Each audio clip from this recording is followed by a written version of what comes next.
मैं हूं मौसम विशेषज्ञ डॉक्टर एसएन सुनील पांडे।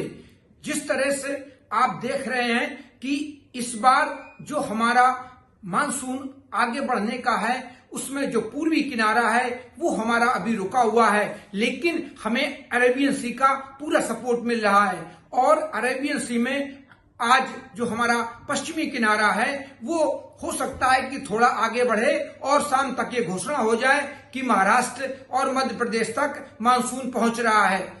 ये स्थितियां अभी लगातार बनी रहेंगी। इसी के साथ दिन में उमस भी बनी रहेगी। जो हमारी रिलेटिव ह्यूमिडिटी है वो लगातार अभी 60, 70 और 80 तक पहुंच रही है। जब इतनी रिलेटिव ह्यूमिडिटी होती है तो हमारे हीट इंडेक्स भी 58 से लेके 68 तक बने रहते हैं, जो मानव स्वास्थ्य के लिए बहुत नुकसानदायक होते हैं। और अब आज रात से कानपुर मंडल सहित हमारे मध्य प्रदेश में, मध्य उत्तर प्रदेश में, पश्चिमी उत्तर प्रदेश में, दिल्ली में, हरियाणा में, राजस्थान के कुछ इलाकों में और मध्य प्रदेश में, इसी तरह पूरा जो हमारा वेस्टर्न घाट है वहां पर बारिश की गतिविधियां रहेंगी।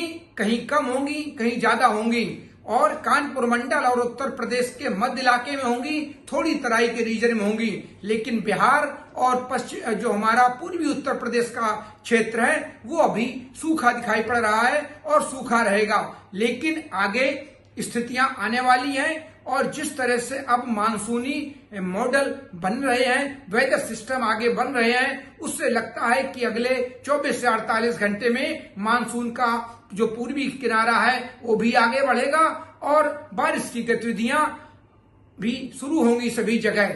लेकिन अभी फिलहाल जिस तरह का बादल बन रहे हैं वो मेघ गर्जना वाले बादल बन रहे हैं, उनमें बिजली गिरने की संभावना है। और बिजली गिरने की संभावना के साथ साथ कहीं कहीं पर वज्रपात भी होगा। जिस तरह से आप देखें औरैया में कल 2 से 3 लोगों की मृत्यु हुई है। इसी तरह कई घटनाएं बिजली गिरने की हो रही हैं। जब कई तरह की हवाएं आपस में मिलती हैं और उस तरह के क्लाउड बनते हैं तो उनमें मेघ गर्जना वाले बादल और बिजली गिरने की संभावना, वज्रपात की संभावना बनी रहती है। ऐसे में किसानों को सलाह दी जाती है कि वो अगर खेतों में काम कर रहे हों और उसमें पानी भरा हो तो उससे बाहर निकल आए, ऊंचे पेड़ों के नीचे खड़े ना हो, जो पक्के स्ट्रक्चर हो उनमें शरण हो। ये स्थितियां अभी आगे बनी रहेंगी और बारिश की गतिविधियां भी धीरे धीरे बढ़ने वाली हैं पूरे उत्तर भारत में और हमारे मध्य भारत में। और जो हमारा वेस्टर्न घाट है वहां तो अभी भी गतिविधियां चल रही हैं। और अभी हमारे पूरे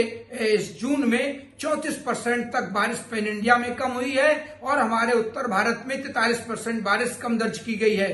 ये स्थितियां आगे जाके सुधरने वाली हैं और मानसून भी आगे बढ़ेगा और हमारा मौसम भी ठीक होगा और अगले 24 घंटे में तापमानों भी गिरावट होगी। आज भी रात के तापमान में लगभग 5 डिग्री की गिरावट दर्ज की गई है। और जिस तरह से उमस भरी गर्मी हो रही थी उसमें भी थोड़ी कमी आएगी और लोगों को राहत मिलने की संभावना है। धन्यवाद।